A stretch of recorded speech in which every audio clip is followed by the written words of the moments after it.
I'm Maria Poresa Chato of Balilihan. Yesterday, we had our MPOC meeting in downtown, and the motorcycle barrier was one of the things that we discussed. We are happy with that motorcycle barrier, but we also received oppositions or objections because they believe that we may be protected from COVID virus with a barrier, but are we also protected likewise from accidents?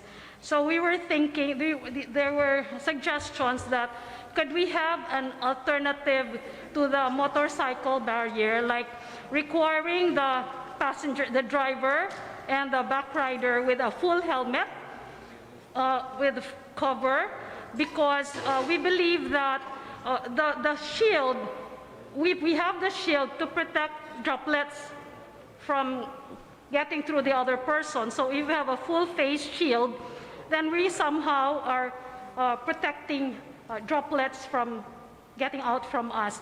And also another thing, Secretary, we were informed that couples, married, live-in partners are allowed as backriders, provided they have the same address. What about the family members? They were not considered. They also have the same address. If boyfriends and girlfriends with the same address, because it was really mentioned in our MPOC, boyfriend and girlfriend with the same address, so short of they are live-in partners, why can't we allow members of the family as well? They are also living in the same house. Thank you, Secretary. Thank you. Thank you, Mayor Chato. Kasi ganito yung plan natin.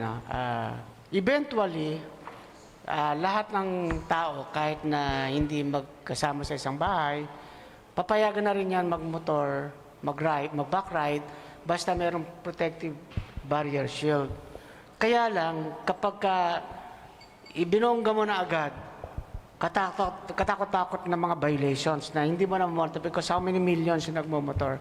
Kaya ang ginawa natin, sinimulan muna natin sa mag-asawa tsaka sa mga mag-live-in.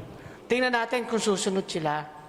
And then, after 2 weeks, we will now allow the same household, be it father-son, father-daughter. And then another 2 weeks, then we can open up na dun sa mga kahit hindi the same household. But unfortunately, nandito pa lang tayo sa may couple, ang dami na nagbabiolate at hindi sumusunod sa barrier. So, alam mo, every time na kailangan planchado eh. So, and even we announced that, marami pa rin, mga pasaway at ayaw sumunod at kumukontra. Napag-usapan din yung face shield lang, mask, helmet.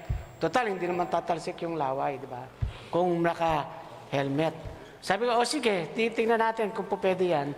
So what we did, we get the compilation of video footages of streets, of EDSA, mentor affairs. And you know what we found out?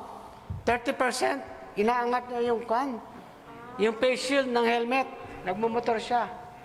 Pag napunta siya sa stoplight, nakastigil, pareho magtatanggal. Kasi nainitan sila. Nahirapan sila. Pag under niya, hindi na naibababa yun.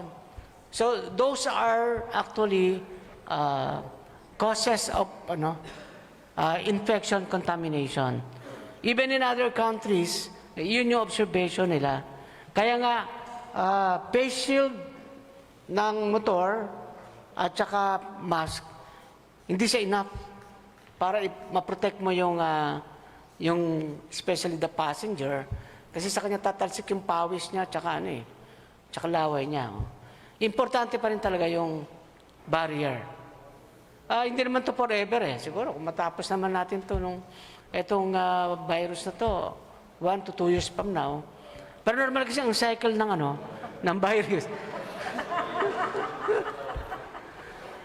Ang cycle ng virus kasi 3 taon sa totoo lang. Like yung Spanish flu, yung pandemic, from 1917 to 1920. Tapos,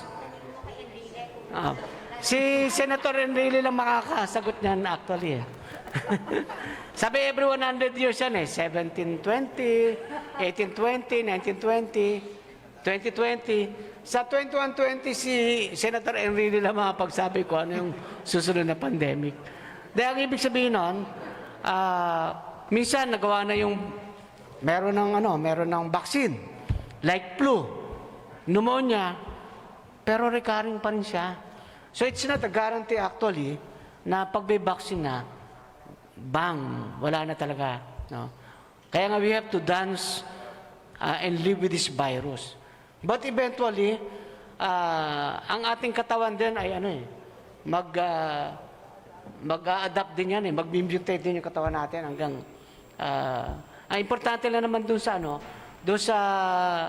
vaccine, tinuturuan niya yung katawan natin na makilala si virus, mag-produce kagad ng antibodies. Kasi ngayon, hindi kilala ng katawan natin si virus Hindi niya kilala si virus. Kaya pag dumating sa isang tao, kung bata ka pa, mabilis yung antibodies mo, bago sa makapag-destroy ng organs, namatay na si virus. Yung mga comorbidities sa mga elders, bago pa lumabas yung kanyang antibodies, nasira na yung organs niya, patay na talaga siya.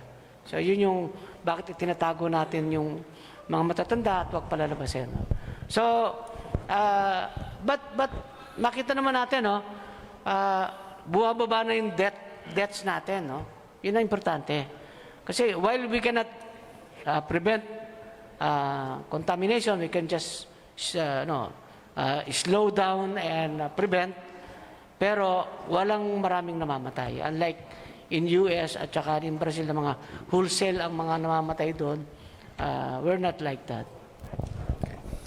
Thank you, Secretary. Just an assurance to the members of the media, there is actually a separate press conference scheduled immediately after this that will be hosted by Kevin. But we'd like to give this time to the mayors to ask questions. If you have any questions left, although